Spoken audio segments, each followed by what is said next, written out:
The relief surrounding Lubellius collapsed before anyone allowed themselves comfort.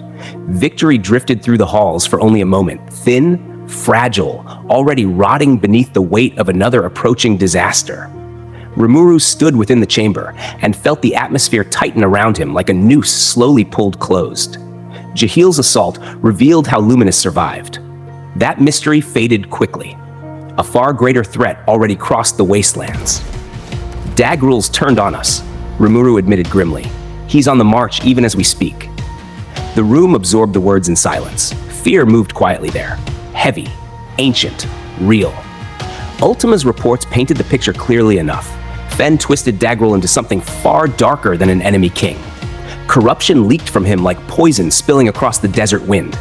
Even from miles away, Rimuru sensed the pressure surrounding the giant army advancing toward Lubellius. The realization settled deep inside him with brutal clarity. Jahil served as the appetizer. The true war approached now. Luminus barely reacted. That disturbed Rimuru more than panic ever could. She carried the composure of someone staring at an old wound, reopening exactly as expected. Her crimson eyes remained steady while she revealed the truth behind Daggrull's hatred. Daggrull was rather fond of the demigod.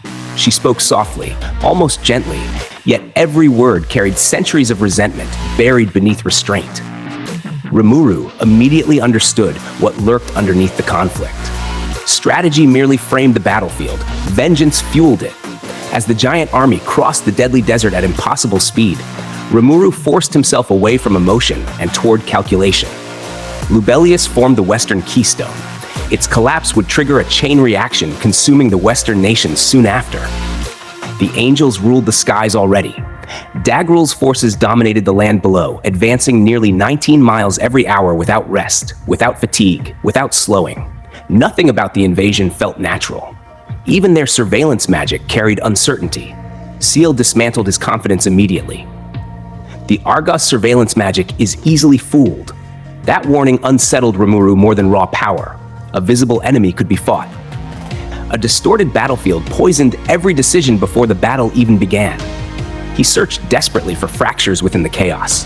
Jahil's attack lacked coordination with Daggrull's invasion.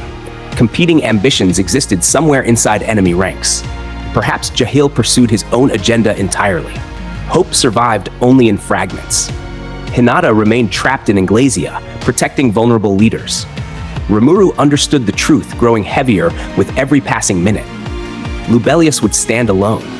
Luminus accepted the decision to keep Hinata away, though bitterness sharpened her expression. The Holy Church abandoning the Western nations during crisis would shatter centuries of trust overnight. Rimuru understood exactly why she feared it. His arrival at Lubellius centered entirely around preventing that collapse. Still, when he mentioned Ghidorah and Adelman reinforcing the city's defenses, Luminus answered with visible irritation. You are being far too thoughtless. You can be that carefree only because you don't understand just how terrifying Daggrull is. The rebuke landed harder than Rimuru expected. Ciel remained fully confident in victory. Rimuru himself possessed strength capable of crushing most threats outright. Yet Luminus carried genuine fear in her voice, and that fear belonged to someone ancient enough to measure catastrophe accurately. He abandoned pride immediately and focused on colder realities instead. How many overcomers do you have? The question shifted the atmosphere completely. Ordinary soldiers held almost zero value in the coming war. Wide-scale magic erased armies instantly.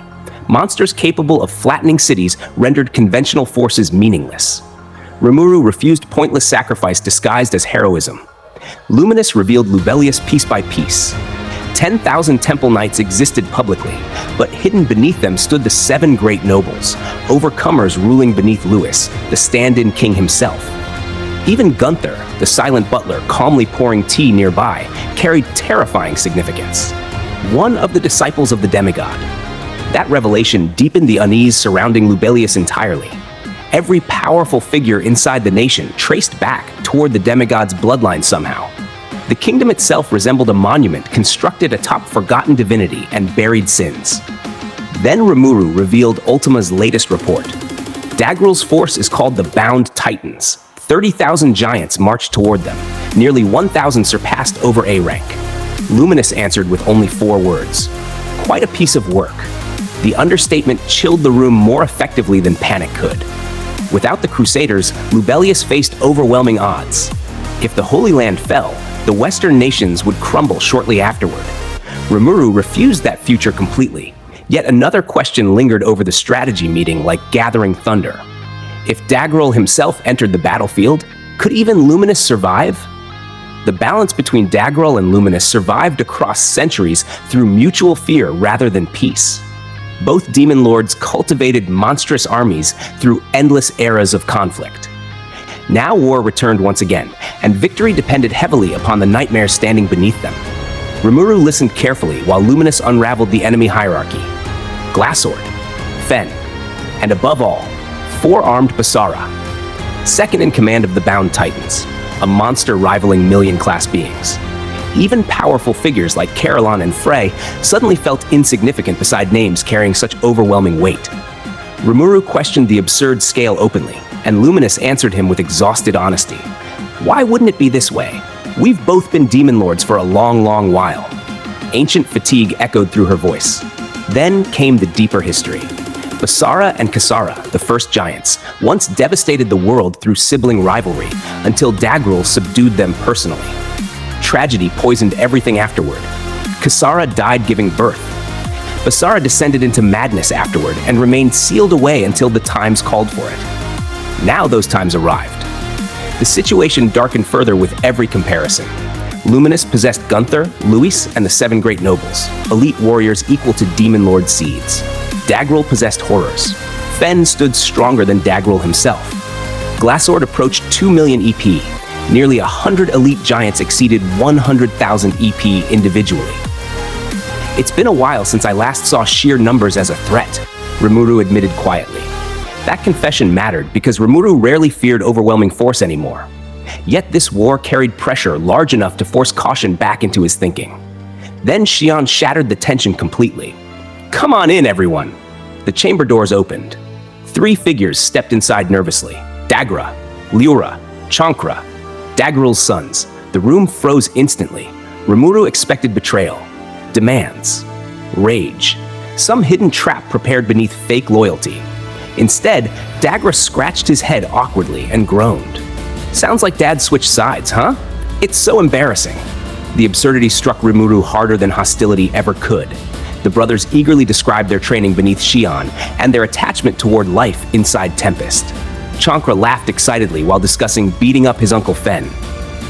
The sheer sincerity behind their behavior destabilized the room completely. Even Seal confirmed it calmly. The chances of betrayal remained very low. Against all reason, the war somehow became stranger. Then the doors burst open again. Xion's troops flooded the chamber with fierce determination burning across their faces. Gobzo stepped forward first. Confidence sharpened features that once carried only nervous hesitation. Sir Rimuru, we all trust in Daggrull and the gang. Rimuru blinked slowly. The sons of Daggrull earned genuine loyalty from Team Reborn. One after another, the soldiers defended them passionately, convinced Rimuru prepared executions or imprisonment already. He almost laughed. Suspicion belonged naturally to war. Cruelty never did. Then Xion spoke with unwavering certainty. Our unity is solid as a rock. We didn't train ourselves to be soft. To Rimuru's complete astonishment, even Luminus agreed. I too am of a mind to dispose of his sons, she admitted coldly, but I think it's safe to trust in them. Her reasoning stunned everyone present. The giant brothers willingly served as taste testers for Xion's cooking. One vampire noble sampled her food once and spent a month bedridden afterward. Yet Dagra and his brothers repeatedly endured it proudly, smiling through the suffering like honored warriors accepting sacred trials. We deserve to be the ones who taste test it, Dagra declared proudly. Rimuru stared at them with horrified respect. Madness formed loyalty stronger than fear ever could. At last, strategy returned. Luminus would personally stall Daggrull. Xion's force would confront Fen directly. The strategy meeting shattered beneath Ramirez's panicked voice echoing through the chamber. Hey, Rimuru, we got big trouble.